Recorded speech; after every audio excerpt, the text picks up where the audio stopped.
Boomer Sooner. Runs it himself, right up the middle, has a whole 45-40. Watch out, he's in the clear. 30, tricked up at the 25-yard line, or he would have gone the whole way. Deep shot fluttering around the 15-yard line. It's caught, wrapped up, stopped. You can unhitch the wagon. Put the ponies in the barn. Sooner magic still works in the SEC. Welcome to the Air Comfort Solutions OU Huddle, live from Rudy's Country Store and Barbecue on the Sooner Sports Network from Learfield. Presented by Air Comfort Solutions, your total home solution for plumbing, heating, air conditioning, and electrical. Make the winning call today. Also brought to you by Bud Light. Easy to drink, easy to enjoy. Rudy's Country Store and Barbecue, bringing you the best in real Texas barbecue. And by the Trails Golf Club, where members become family. Now, the Air Comfort Solutions OU Huddle. All right, what a great crowd at Rudy's on a Victory Monday, 3-0. The Sooners take care of business in Philadelphia. Welcome inside the Huddle, live from Rudy's Country Store and Barbecue, brought to you by Air Comfort Solutions, your total home solution for plumbing, heating, air conditioning, and electrical. Make the winning call today.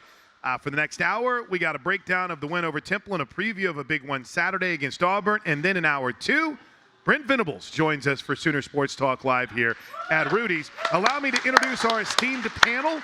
We've got 2000 national champion Josh Norman to recap the Oklahoma Temple game. And to my right, my partner down on the sidelines, he won the Werfel Trophy. He was an all-world center and an all-around good dude, Gabe Eicher. What's up, gentlemen? The first and third are accurate. The middle one. All-world center. Let's go. We're 3-0, baby. 3-0. My emotional well-being is attached to a football team. I'm not afraid to admit it. And right now, I'm in a great place. Absolutely. So as we kick off what is a very, very exciting week, guys. Oh, is it? Yeah, a very exciting week. Let's take a look back on what we learned in Philadelphia first in our opening segment. Is brought to you, as always, by Community Coffee. Family-owned Community Coffee, the official brewed coffee of OU Athletics. Taste the difference. Family makes Gabe front and center from Philly. What's your big takeaway against Temple? We got one of the best defenses in the country. Maybe the best. Agreed. Only time will tell, and this defense will have many opportunities over the next couple months to prove just where they belong in that conversation. But Temple isn't that bad on offense. I promise you, this was a team that came in with a bunch of confidence, a quarterback that is a veteran guy, like that makes good decisions with the football. But if you can't block the other team's defensive line, all of it doesn't matter. And OU's defensive line absolutely wrecked Temple's offensive line and tight ends. I mean, it was a bloodbath at the line of scrimmage. And really, that Temple offense was reduced to just throwing the ball in the flat and hoping something happened. That's about all they could do offensively. They had one good run the entire game. I think Ducker had a 20-yard run. Other than that, that was it. It honestly felt like I know the Temple guys don't want to hear this, but by the end of it, I was like, I kind of feel bad for those guys on that offense. That couldn't have been fun. What'd you take away, Josh? Very similarly, our defense is amazing. I know coming into this year, the defense had high expectations, but I think they're even surpassing that, especially when you look at our defensive line, how dominant they are. And then just we were in great position all of the game. I mean, you know, like you said, we had the one big run given up against us, but we were in great position. But you know what I get most excited about? What's that? Is that we rushed for 228 yards. And we had a 100-yard back. No. The run game's abysmal, Josh. Trust me. I know. Wait, it was 228? It was 228. Okay. We rushed for 228 yards. The thing that I like about that is it's not always easy when you have a quarterback, a gunslinger at quarterback, and you have great receivers, a tight end who's playing great in the pass game, to stay committed to the run. And the fact that we stayed committed to the run and we had the touches that we did is a big deal. I think that's going to be a big deal as we move forward throughout the season. Can we stay committed to the run when it's tough, when it's hard, we're not getting the big yardage like we want to, but can we stay committed to it? Because it's gonna play a factor, and we need to be able to run the ball and stay committed to it. You studied a lot of the birthday boy, Ben Arbuckle, who's 30 today. Happy birthday, Coach. It's not Happy something birthday, that he shies away from, though. You haven't seen him in the past or even this year rely too much on, hey, no, I'm getting bored running the football. Let's go throw it around. Yeah, especially in a game like that. Right. When you're playing Temple. Now, you get into a game against an Auburn or an Alabama or a Tennessee and you struggle to run it a little bit, you could just go, yes, we feel really good about where we're at with our wide receivers and with Kanik in the passing game. Let's throw this thing around a little bit. But 42 rushes, 37 pass attempts. Pretty good balance. Pretty good for an air raid guy. Very much so. But that is what Ben Arbuckle wants to be offensively. He wants to be balanced. He wants to be physical. He wants to run the football. And, yes, John Mateer factors into that, but a lot of our run game against Temple, it was turn and hand it to Torrey Blaylock. I really liked a lot of the speed sweep stuff. Those go down as passes, the little pop pass, but those are run plays.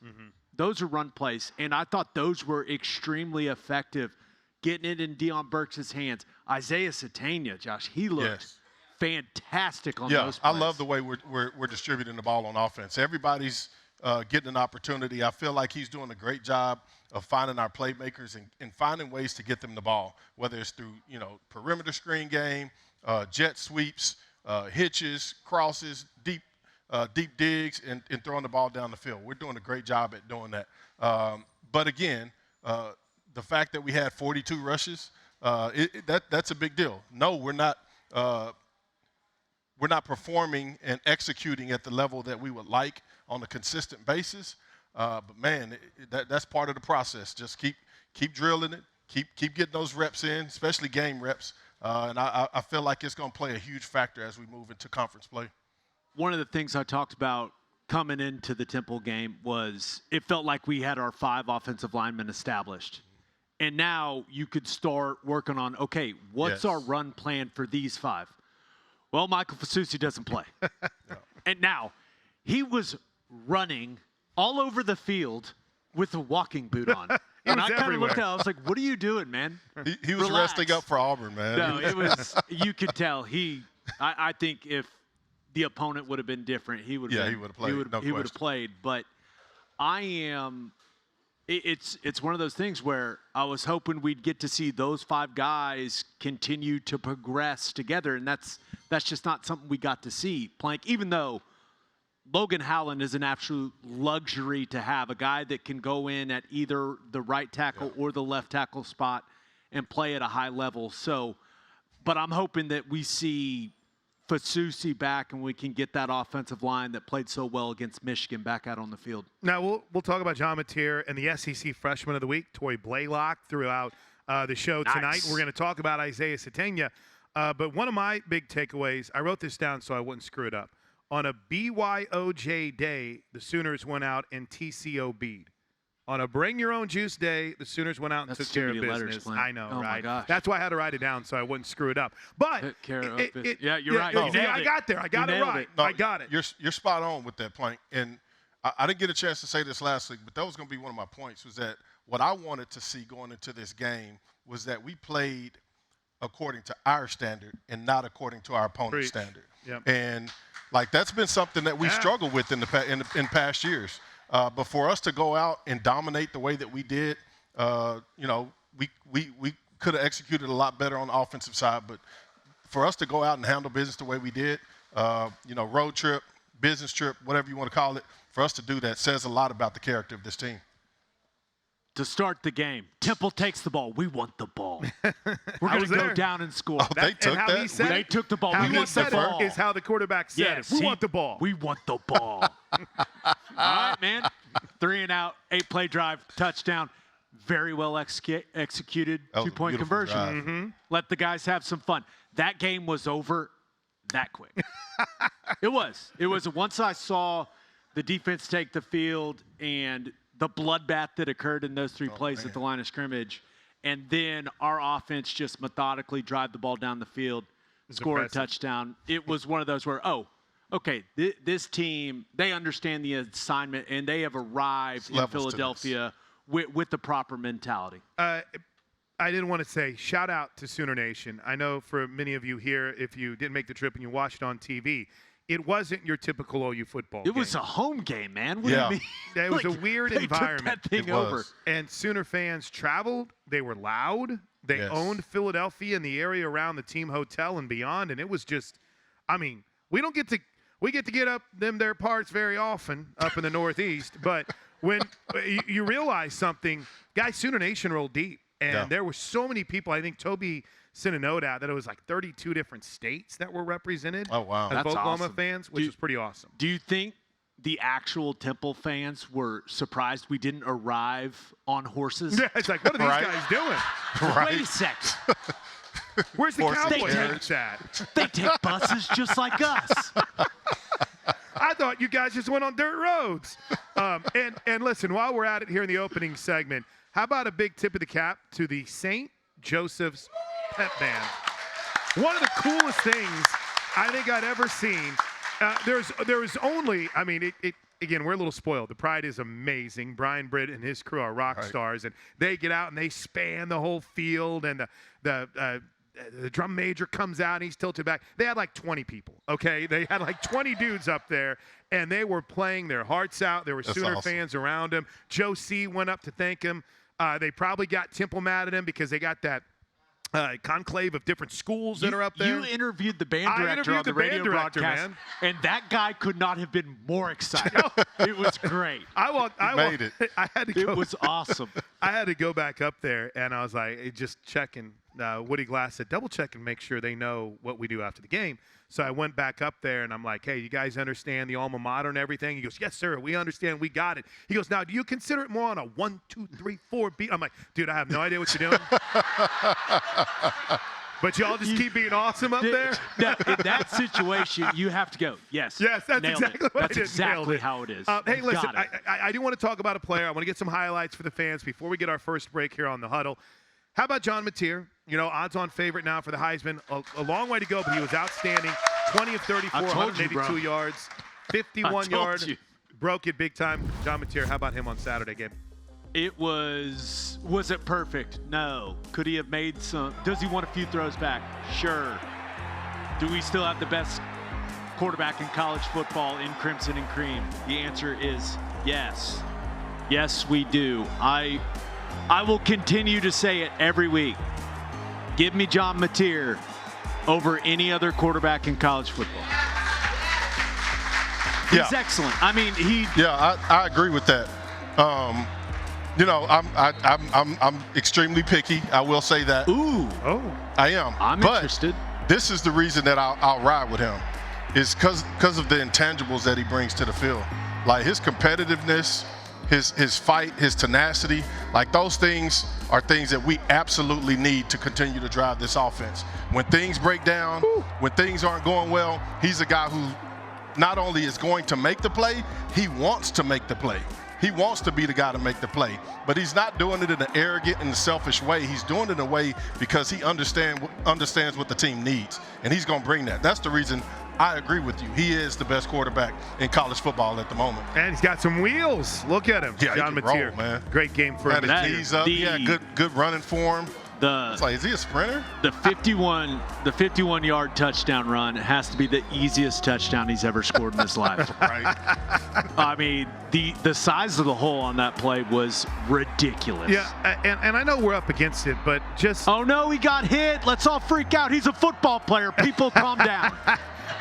Hey, man, he got to learn how to slide and get out of bounds. Yeah, that's one. Hey, you're playing Temple. You're on the sideline. It's a corner. Like, just step out, man. Bro. Just get out of bounds. His awareness in the pocket game is special. He's everything we hoped he would be and more. And now I think the next step is. Here you go, Dave. I mean, the cameraman's even fooled. I mean, look at this. Look at that running form, man. That's the Landry Jones high knees at the NFL Combine right there, man. That's a he solid can roll. 4 or 5 guy, man. He can roll, and it'll be interesting to see if getting him involved in the run game will be a bigger part of what we see against Auburn. But I continue to be really impressed with his process in the pocket. Yeah. I think he's displayed good patience. He really is seeing things clearly from a coverage perspective, playing really, really good football. Now, one thing I would love to see from him this week is a clean sheet. No turnovers. No turnovers. No turnovers. He's turned it over a little bit, and that's going to come with just the way that he plays. But I would love to see that not be a factor in the game on Saturday. The segment's been brought to you by Family-Owned Community Coffee, the official brewed coffee of OU Athletics. Taste the difference family makes. We got to take a break. We're live at Rudy's Country Store and Barbecue. You're inside the huddle. Tori Blaylock talk next. Thank you to our cornerstone television partners, OU Health, OG&E, Fowler Auto Group, and Coca-Cola. The Huddle is brought to you by Taco Mayo. Tap the app and save up to 25% today. Air Comfort Solutions, your total home solution for plumbing, heating, air conditioning, and electrical. Make the winning call today. One Oklahoma, powered by Sooner Sports Properties. Fan-fueled, athlete-focused. Waiting. Now he's got it. Everybody comes. Watch out. Bam! He got smashed by Bam Bam Boganowski. Back near midfield. Holy cow. Evan Simon is back to his feet.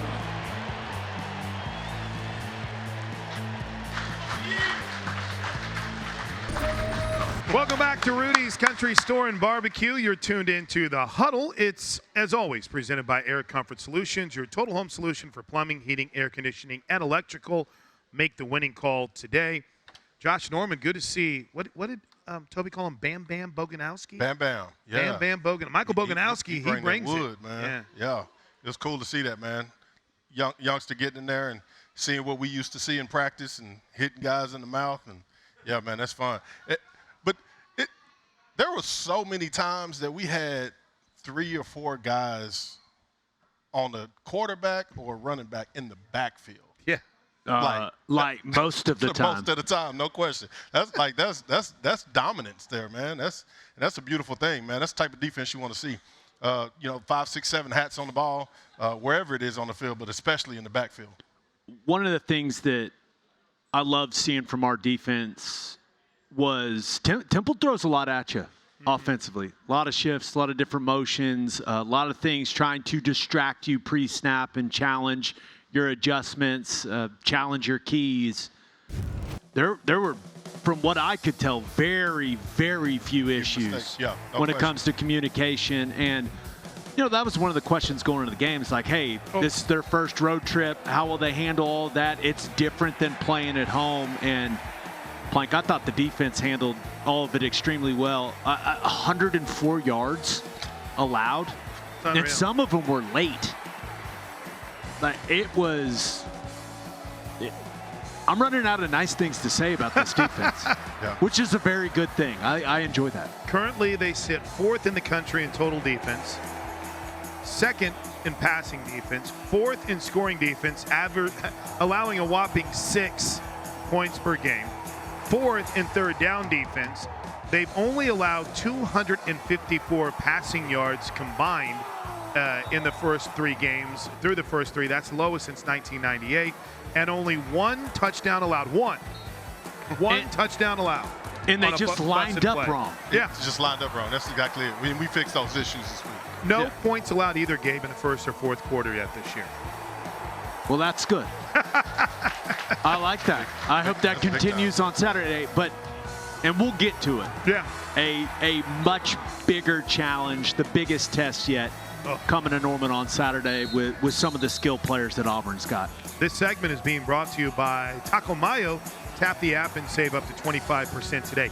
There's a guy, you see 97, that seems to be all over the field. That's Marvin Jones Jr., Florida State, Georgia transfer, 5-star guy. Dad was a great NFL player. Josh, he's a little older than you, I think, whenever he was. Or is Marvin Jones? Why would you? Well, I'm the oldest guy here on the I'm on the deck, and I never would have played against Marvin Jones. I'm uncomfortable. Yeah. I'm sorry. I wasn't saying Josh is old. I'm the oldest one here. Yes, you were. That's exactly what you were saying. But he's really having a heck of a breakout season here at Oklahoma. And Brent Venables really pulled no punches last week. He said, hey, he had to learn how to play, how to be pre-snap, and it's been impressive to see. Yeah, it has been, man. And he just adds to everything else that we have on that front line. And we needed somebody on the opposite side of our Mason. And he stepped in and played that role well. And like I've said for the last few weeks, man, I love the fact that we have so much depth across the defense, but especially on the defensive line. When you got to rotate those guys out in conference play to keep them fresh the whole game, for us to have so much depth is big. And Marvin is stepped up to be a tremendous contributor, just like you said, spending a lot of time in the backfield on the quarterback, getting pressures and making plays in the run game as well. I think Miguel Chavis deserves a lot of credit. Yes. Marvin, and I saw Marvin Jones Jr. out at spring ball, and I watched every snap he played last season on tape at Florida State. And I'm just going to be honest, I was not impressed. Absolutely. At all. Five-star kid. It was to the point where I was like, I don't even know if this guy's going to play for us. And to Miguel Chavis and to Marvin Jones Jr.'s credit, he has worked and worked and worked. And now the argument can be made that he's the most technically sound defensive end we have. Wow. The guy plays with great pad level, great hand placement. He's always in his gap. Like, he does all of the boring parts of playing edge really, really well. Now, I would like to see him, now that it's clear he knows where he fits in the defense. I'd like to see him spill that counter. Yeah, that's a Venables decision. We spill it or we boxing it. You know what I'm saying? No question. But it's going to be interesting to see, since he's playing well, he's playing a lot, is the confidence going to grow? And is that going to translate into him becoming a more effective pass rusher? Because he has the tools for that. And we know that in the SEC, our Mason Thomas is going to draw a lot of attention from other teams. So Marvin Jones Jr. could have a lot of one-on-one opportunities in conference play. And you're probably going to need him a little bit more than you typically would in the first half, guys. We've kind of ignored the pink elephant in the room whenever it comes to Oklahoma's defensive performance. As it stands right now, as we tape this on Monday, our Mason Thomas will not be able to play in the first half of Saturday's game. Now, an appeals process is currently taking place. Targeting call, ejected from the game since it happened in the second half. That means he has to sit out for the first half of the next game. And it's just – we got to change this rule, man. Yeah, they have to. There's been some overturns. I think last year about half of them actually got overturned. But so far, I think there's only been one that's been overturned. One. Well, we'll see what happens. I don't think – I don't either. I do not expect our Mason Thomas to be available in the first half.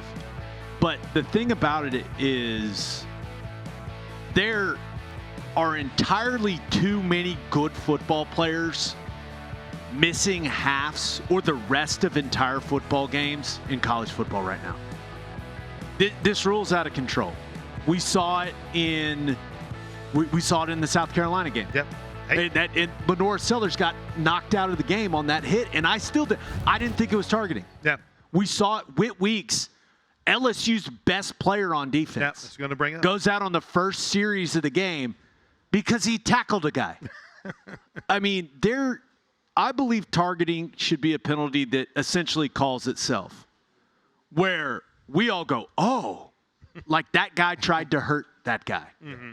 And right now, it's just, this is an extremely fast and physical game, and guys are being thrown out of big games for hits that are not malicious at all. Yep. And it's just, they got to do something about it because it's affecting entirely too many games right now, Josh. No and I would say this even if it wasn't our Mason Thomas missing a half. I said the same thing when it was Barham missing the first half of the OU Michigan game. I didn't think he should be suspended. I thought that was stupid. I just think this rule, it's lost its initial meaning. Mm-hmm. Yeah, They got to change it. It's not like it's preventing anyone from doing anything. I mean, that if you break down the rules and you watch our Masons hit, yeah, it's targeting.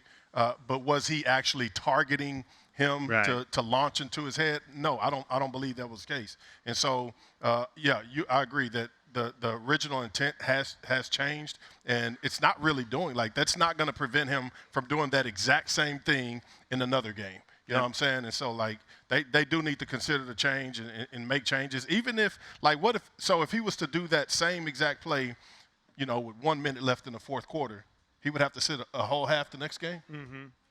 That's not cool. Yeah. That ends up being a game and a half. Yeah. Even from that standpoint, it needs to be reconsidered. Well, and I'll just add, intent is not. They look at three things, and intent is one of them. Even though intent would be kind of tough to prove anyway. Well, my thing is, our Mason Thomas is running full speed at a quarterback. He puts his hands up to try to bat the ball. When you put your hands up and you're running full speed, your head naturally goes like this. Mm-hmm. You don't run full speed, lean back like this. It's not No Pilates. one does that. No. That's not how anatomy works. You would become a meme overnight if you did You would look like an idiot. So it's just part of football is playing with the forward lean. Right. And your head naturally drops at points in time when you're doing some of that stuff. But he didn't launch and try to knock the guy's head off. Exactly. And that's why it's frustrating for me. They at the very least, you got to tier this penalty. I agree. These guys are getting kicked out of games for barely making helmet-to-helmet contact. It's and I've seen some other ones that were significantly more egregious to that. Keontae Lewis got knocked out of the game. Yeah. And we didn't review it at all. Nope. I thought Mateer got targeted on the sidelines, and they never even looked at it, too. So of course, I'm a homer. I think anytime they hit our quarterback, do the right thing, target Greg Sankey. Hey, this segment's been presented this. by Taco Mayo. Tap the app and save up to 25% today. All right, I mentioned Torrey Blaylock. Let's dive into the freshman and his breakout performance from Saturday. Next, you're inside the Huddle. Live here from Rudy's Country Store and Barbecue, presented by Air Comfort Solutions. Stick around.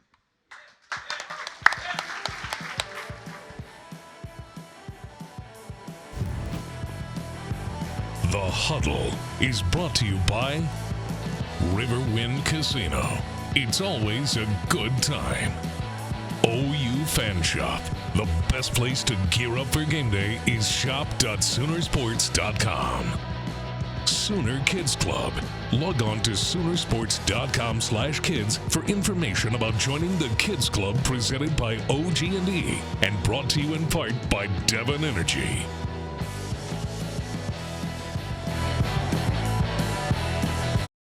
In the shotgun, Kanik takes the snap, runs right, lobs across the middle. It's caught! 2-point conversion to the holder, the punter, Jacob Ulrich. And it's 8-0 Sooners. A 2-point pass from the tight end to the punter. How about that? The burger back makes a play. He's looking good, man. He's looking really good. Jaron Kanik. We'll talk to Coach Venables about it. If you caught his coach's show last night, Sooner Football with Brent Venables, he actually went to the telestrator and broke that play down. Gabe, I know you saw it. There's two guys wide open. I mean, just poor Ben Anderson in the moment right there. Ben Anderson has to wonder why Jaron Kanik hates him. He's wide open. And we never – I do want to say something. We never talk about Ben Anderson, which means he's doing a great job. Absolutely. Yeah. We've got Deep snapper, by the way. We've got a lot of really good players on this team. Ben Anderson is one of the best long snappers in the country. Mm-hmm. And I think he's got a chance to play in the NFL. He absolutely does. He's done a really, really good job for this program. I can understand why Jared did throwing the ball. Ben's used to giving people the ball, not accepting them. And so he threw it to a punter, bro. What do you mean? I'm just saying. A punter's used to catching the ball. That's fair. Okay. That was a good comeback, You know Josh. That was quick, man. I would have stumbled on that one. Point Josh. This segment. Go ahead. He was so open. So wide open. open. He'd be so sad that ball didn't come his way. And I honestly, if you watch it, there's the celebration, but Ben Anderson kind of holds his hand up, and then he loks around and realizes it's like nobody's even near me right now. Kanik, what are you doing? Hey, this segment is brought to you by our friends at Riverwind Casino. Always a good time. Real quick before we look ahead, guys, I've been teasing talking about the SEC Freshman of the Week. Running back 1, a true freshman, Josh Norman. How about Torrey Blaylock? Oh, man, he's impressive, yeah. I mean, we got a stable of running backs, man. I mean, when you pull him out the game, you go to Xavier Robinson and dare I say John Mateer. Yeah. But no, I mean, the freshman looks really, really good. He's everything. He's as advertised coming in. He was highly touted and one of the best guys in the country. And so yeah, he's proven that to be great. I love his explosiveness. I love his vision. I love his toughness, which is very rare for a young running back to display. One that who isn't necessarily a power back, but man, he's not afraid to stick his hat in there and get the extra yards. And he runs with a lot of maturity. I love that. I mean, he's been fantastic, and I know there's still quite a bit of conversation about what's going on with the running back position, but it's clear to me, like, Torrey Blaylock's the best all-around back we have. He's looked great. I don't care how old you are. If you can run the rock and you can pass protect and you're extremely consistent and reliable, don't put the football on the turf. No, and he's been really, really good. I think he's only going to continue to get better, and I thought both of his touchdown runs were just kind of a great display of the type of back he is. The first one, just run and stretch, and it's him and a defensive back from Temple at the goal line. And the defensive back from Temple lost that matchup. I mean, just trucks him into the end zone. He's been really good, man. And the other one, his second touchdown, you want to peek inside and you're the edge player? Yep. See ya. Yeah. Gas around the corner. He's been great, and expect him to get better. We only have a minute left in this segment. That's not enough time to talk about Auburn, but our opponent preview is presented by One Oklahoma, the One Oklahoma Sooner Sports schedule. One Oklahoma powered by Sooner Sports Properties, fan-fueled, athlete-focused, but it's a really good team coming into town in Auburn. 3-0, and they passed a big test early, and we know their quarterback pretty well. Bunch of talent on this team. Hope their quarterback throws it to us a lot. Well, I mean, we already know that. I'm gonna do my best. Okay. They got some really talented guys. No at the question skill about positions it. They and a do. physical O-line. But there's no doubt. I can promise you that Hugh is not confident in Jackson Arnold to throw the ball 50, 60 times in the game. Mm-hmm. They're going to come out trying to establish the run, very similar to what Michigan did, in a different way, different style. They're going to try to use Jackson to run the ball. We got to hit him in the mouth, tell him, nope, that's not allowed here, and force him into throwing the ball, and he's going to give us the ball. Facts. We've seen everything we needed to see, and and we stopped the run. We control the run, which I believe we will up front. It's going to force him to become a pocket guy, and that's just not what he does. I think the key is shutting down Jeremiah Cobb, their running back. So good. He's a really good player. They've got a good O-line, and everything they want to do offensively builds off traditional run game. All that RPO stuff becomes way more effective if you're running it efficiently with Jeremiah Cobb. All the things where Jackson Arnold can pull the ball becomes way more effective if you're running it efficiently with Jeremiah Cobb. And then they've got an argument. I think it's fair to say they've got an argument that they've got the best 1-2 at wide receiver in all of college football. It's really good. Very impressive. Our corners will be tested. This Look at Auburn has been brought to you by One Oklahoma, powered by Sooner Sports Properties, fan-fueled, athlete-focused. More on the matchup with the Tigers, and we'll find out what Gabe's beef is this week when we come back. Josh has one. Oh, Josh? I got beef this week. Oh, okay. That's next. Inside the Huddle. Stick around. The Huddle is brought to you by Rudy's Country Store and Barbecue, bringing you the best in real Texas barbecue. Trails Golf Club of Norman, where members become family. Inquire today at trailsgolf.com. OU's 2025 football games are available on Ritmo 96.5 FM in Oklahoma City and 101.5 FM El Patron in Tulsa, as well as on these stations' websites. Each OU Spanish broadcast will feature a 30-minute pregame show and a 15-minute postgame show. Matier runs it himself 50. He's got room 40. Watch out, it's a race. Big John down the sidelines. High stepping 5-10. Touchdown. 51-yard touchdown run untouched. John Matier. What a day for John Matier as we welcome you back inside the huddle. Big John. I know. I hadn't heard him use that one. I didn't notice that when we were doing the broadcast. Yeah, I know. He had a Big couple John. feathers flying everywhere with the owls. That was awesome. That was awesome. That was well All-time done. call. And we do have a Teddy's crow awesome. conversation for later at some point that Teddy. Are you gonna ask Teddy about I'm going to ask Teddy about it. his because crow knowledge? Crows are apparently the most intelligent bird. He showed absolutely me are. some videos on Really? the bus to the airport after the game. I was there.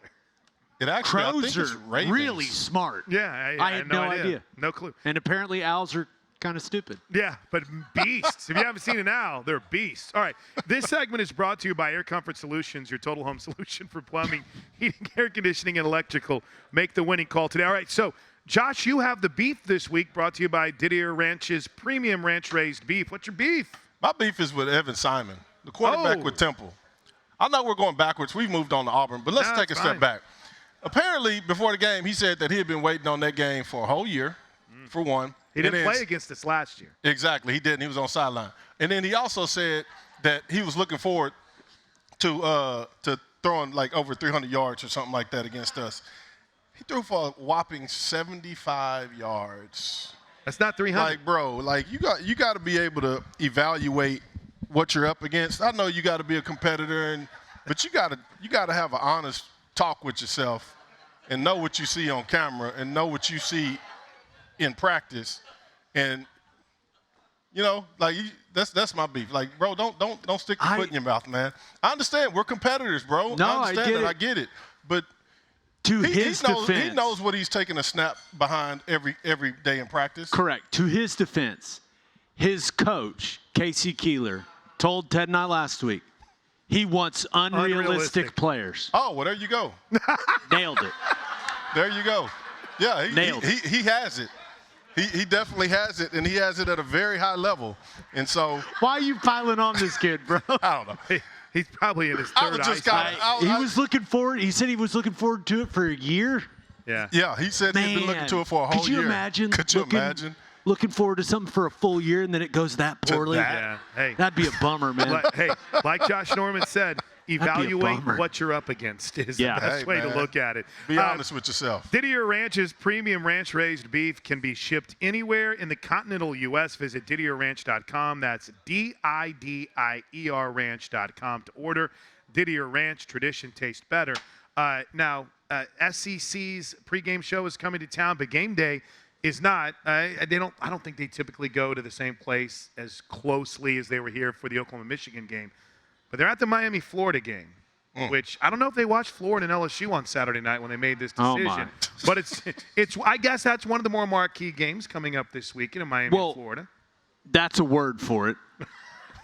Now, Miami has looked Really good. really Man, oh, solid. man. I Yes. mean, they got guys that can absolutely run at the skill positions. Carson Beck playing solid football, but I think the best thing about their team, like they're good on both sides of the line of scrimmage. Yep. They're really good on the offensive line and defensive line. But yeah, after watching DJ Lagway melt down in Death Valley, 5 picks. I couldn't believe Napier didn't pull him. Yeah, Craig White, by the way, our producer, was even smart enough not to include this game in our games of the week. I just had to include it Right. for the fun of it. Illinois, Indiana's an interesting Fascinating game. Fascinating game in college Utah football. at Tech. Huge in the Big 12, Tech's of course. gonna blow 'em out. South Did Carolina. you see the spread for South Carolina at Missouri? They're underdogs. Yeah, like 13.5. Oh, wow. Well, I we don't know if Lenore Sellers He's is going not to play.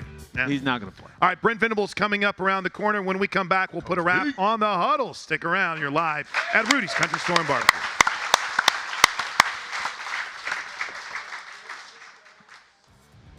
The Is that it? Huddle is brought to you Go. by Walden Cleaners and Laundry, where the difference is quality.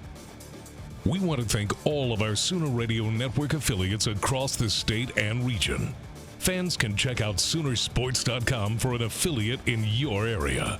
And if you're traveling outside the state of Oklahoma, you can listen to all the action on either Sirius XM Radio or download the Varsity Network app and listen free.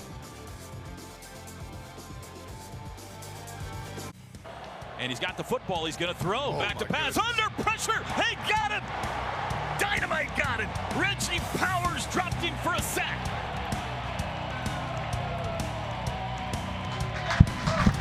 Man, this hour flew by. It's our final segment of the Huddle, and it's brought to you by the Trails Golf Club of Norman. Our buddies Alan and Zane do a great job at the Trails. Members become family. Inquire today at trailsgolf.com. All right, guys, got about a minute and a half left. Gabe, I'll start with you. You saw Reggie Powers sack. He had one of four sacks on Saturday for Oklahoma. Got to stop the run game, though, on Saturday to slow down Auburn, right? Forced turnovers. Haven't had one yet. Yeah. 0. Wow. I think it's nitpicking, right, with the way that this defense has played. They have been fantastic. They've allowed 1 touchdown in 3 football games. You keep doing that, I'm going to be fine, even if you don't force turnovers. But we all know how important turnovers are in these big games. Yep. And that stadium is going to be unhinged Saturday afternoon. It is going to be loud. Jackson Arnold is going to receive the proper greeting coming back to Norman from our fans, I'm sure. Proper. And I think that the crowd will affect the game in a big way. And I think the defense gets a couple. Yeah, I don't think it's nitpicking, to be honest. You know, the truly great defenses create turnovers. And like you said, we haven't done it. It is amazing that we're still statistically one of the top 5 in the country and not have turnovers. That's something that we have to get better at and we have to be able to do. Stick around. Sooner Sports Talk with Brent Venables is next. We'll see you Saturday inside the Palace.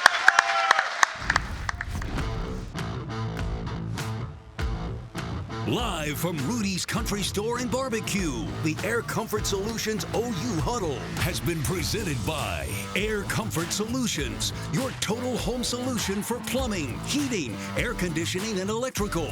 Make the winning call today. Also brought to you by Rudy's Country Store and Barbecue, bringing you the best in real Texas barbecue. And by Walden Cleaners. Walden Cleaners and Laundry, where the difference is quality. The preceding has been a Learfield presentation on the Sooner Sports Network.